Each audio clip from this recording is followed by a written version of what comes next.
할렐루야. 말씀 묵상을 함께 하시는 성도님들을 축복합니다. 오늘도 말씀이 주시는 은혜로 회복과 부흥의 역사를 경험하시기를 축복합니다. 함께 말씀 보겠습니다. 함께 나누실 말씀은 에스겔 37장 1절로 14절까지의 말씀입니다. 제가 봉독해 드리겠습니다.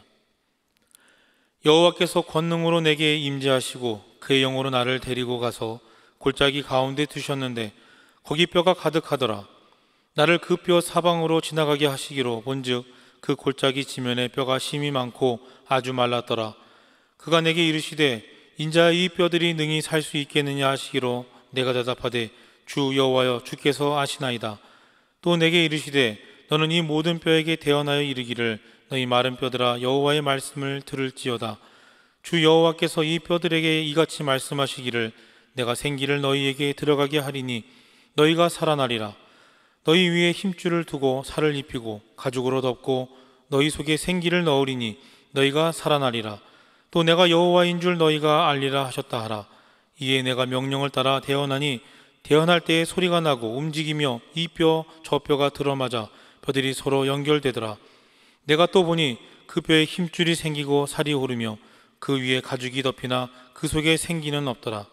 또 내게 이르시되 인자야 너는 생기를 향하여 대언하라. 생기에게 대언하여 이르기를 주 여호와께서 이같이 말씀하시기를 생기야 사방에서부터 와서 이 죽음을 당한 자에게 풀어서 살아나게 하라 하셨다 하라. 이에 내가 그 명령대로 대언하였더니 생기가 그들에게 들어가매 그들이 곧 살아나서 일어나 서는데 극히 큰 군대더라. 또 내게 이르시되 인자야 이 뼈들은 이스라엘 온 족속이라. 그들이 이르기를 우리의 뼈들이 말랐고 우리의 소망이 없어졌으니 우리는 다 멸절되었다 하느니라. 그러므로 너는 대언하여 그들에게 이르기를 주 여호와께서 이같이 말씀하시기를 내 백성들아 내가 너희 무덤을 열고 너희로 거기에서 나오게 하고 이스라엘 땅으로 들어가게 하리라.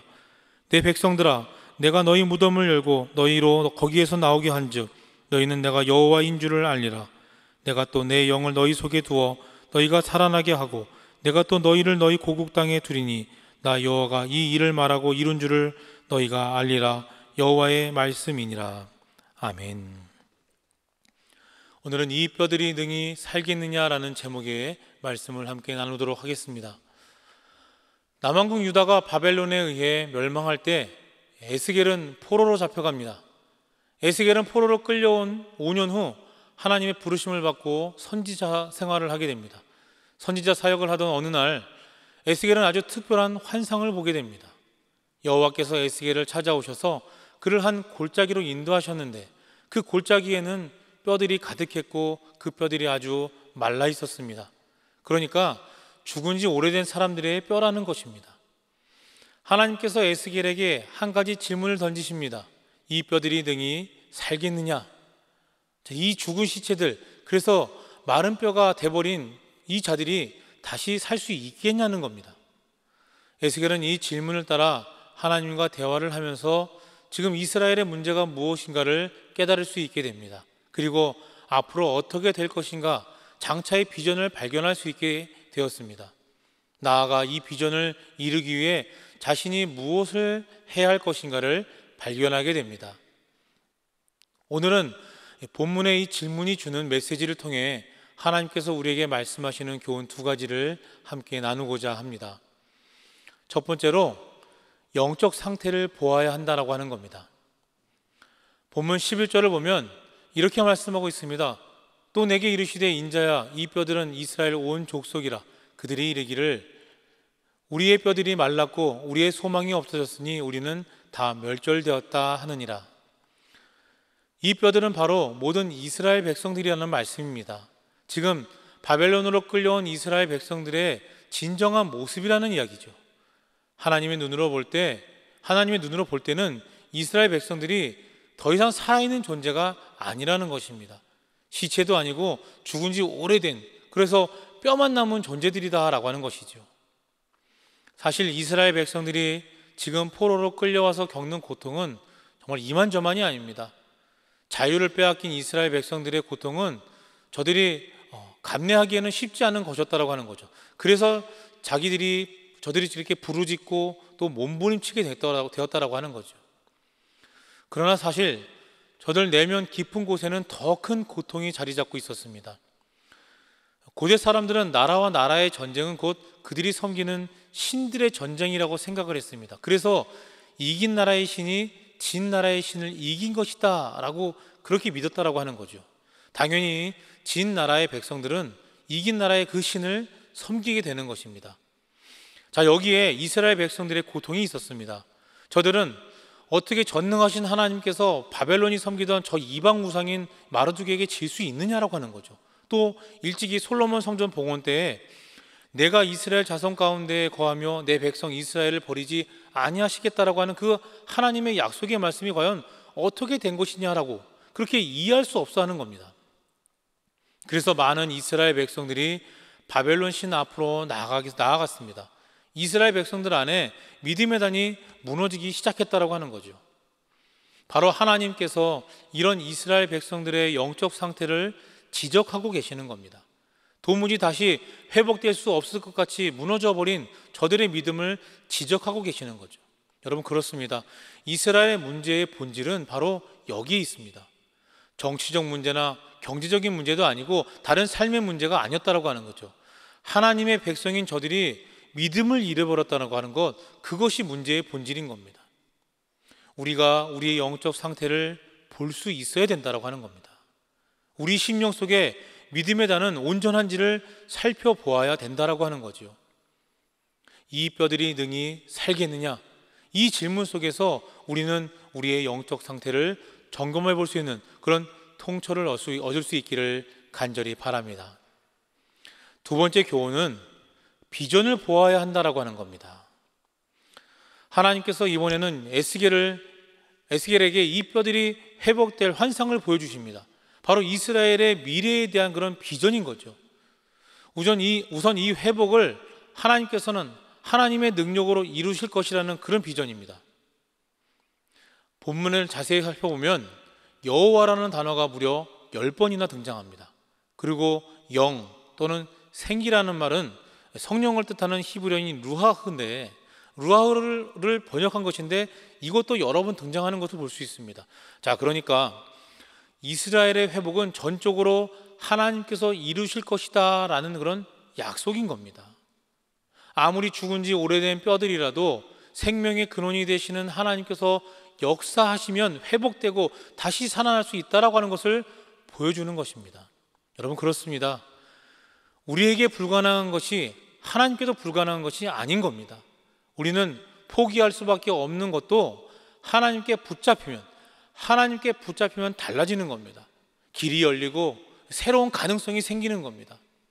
이스라엘 백성들이 출애굽할 때 그들 앞에는 홍해가 가로막고 있었고 그들 뒤에는 애굽의 군사들이 정말 밀물처럼 달려왔습니다. 도무지 자기들로서는 어떻게 해볼 수 없는 그런 절망적인 상황입니다.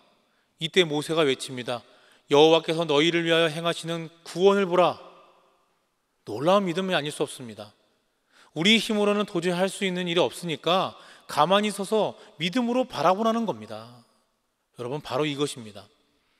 우리 비전의 핵심은 바로 하나님입니다.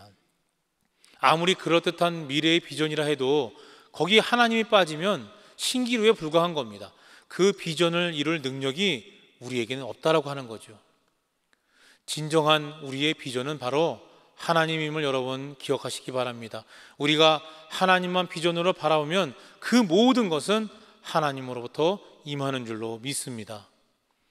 하나님께서 이루시는 회복은 우리의 건강, 우리의 가정, 우리의 일터 등 주를 위해 큰 일을 할 수 있는 여러 여건들을 다 회복시키시는 겁니다. 우리가 이 비전을 품어야 되는 겁니다. 장차 하나님께서 세워가실 놀라운 우리의 미래의 모습을 꿈꿔야 되는 겁니다. 뿐만 아니라 하나님께서 우리를 회복시키실 때 우리 심령에 큰 부흥을 일으키십니다. 심령에 정말 성령이 충만하게 하시고 우리의 심령이 제대로 작동하게 해주시는 겁니다. 그래서 예배를 신령과 진정으로 드릴 수 있게 되는 거죠. 기도에 감사함으로 깨어 있어서 하나님께서 기뻐하시는 그 믿음의 기도를 드릴 수 있게 되는 겁니다. 말씀을 들을 때 하나님의 말씀을 들을 수 있는 귀가 활짝 열려서 순종의 역사가 나타나게 되는 겁니다. 우리가 바로 이 비전을 품어야 되는 겁니다. 장차 우리 심령에 부흥이 일어나는 이 비전을 품으시기를 주님의 이름으로 축원합니다. 사랑하는 성도 여러분, 7절의 말씀을 보면 이에 내가 명령을 따라 대언하니 대언할 때 소리가 나고 움직이며 라고 말씀하고 있습니다. 또 10절의 말씀도 보면 이에 내가 그 명령대로 대언하였더니 생기가 그들에게 들어가매 그들이 곧 살아나서 일어나 서는데 라고 말씀하고 있습니다. 무슨 말씀입니까? 말씀을 전하자 역사가 일어났다라고 하는 겁니다. 여러분, 그렇습니다. 이런 부흥의 역사는 말씀을 전할 때 일어나는 겁니다. 우리가 두려워서 또는 게을러서 말씀을 전하지 않으면 아무런 일도 일어나지 않는 겁니다. 그러나 말씀을 전하면 그 말씀을 통해서 역사가 나타나는 줄로 믿습니다. 그렇습니다. 우리가 이 뼈들이 능히 살겠느냐는 이 질문 앞에서 우리에게 주신 사명을 깨달아야 되는 겁니다. 하나님을 하나님으로 깨닫고 섬겨야 하는 겁니다. 그리고 입을 열어 말씀을 전해야 하는 겁니다. 그래서 주님의 귀한 역사를 나타내는 삶을 사는 성도들이 되시기를 주님의 이름으로 간절히 축원합니다. 함께 기도하겠습니다. 사랑과 은혜가 충만하신 하나님, 감사를 드립니다. 오늘도 우리에게 말씀하여 주시고 깨닫게 하시니 진심으로 감사를 드립니다. 이 시간 우리의 믿음의 연약함을 고백합니다. 죽어 말라버린 뼈와 같이 믿음 없는 자가 되지 않게 우리의 심령을 붙들어 주시고 우리에게 성령의 기름 부으셔서 생명력 있는 삶을 살게 도와 주시옵소서. 주님이 주시는 비전을 품게 하셔서 우리의 심령의 회복과 부흥의 역사가 있게 하여 주시옵소서. 우리를 주님의 증인 삼으셨음을 기억하게 하시고 땅끝까지 주님을 전하라는 명령에 순종하는 저희들이 되게 하여 주시옵소서. 그것이 우리의 사명임을 잊지 않게 하시고 잘 감당함으로 주님이 주시는 은혜와 축복을 누리는 우리 모두가 되게 도와 주시옵소서. 거룩하신 예수 그리스도의 이름으로 간절히 기도하옵나이다. 아멘.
주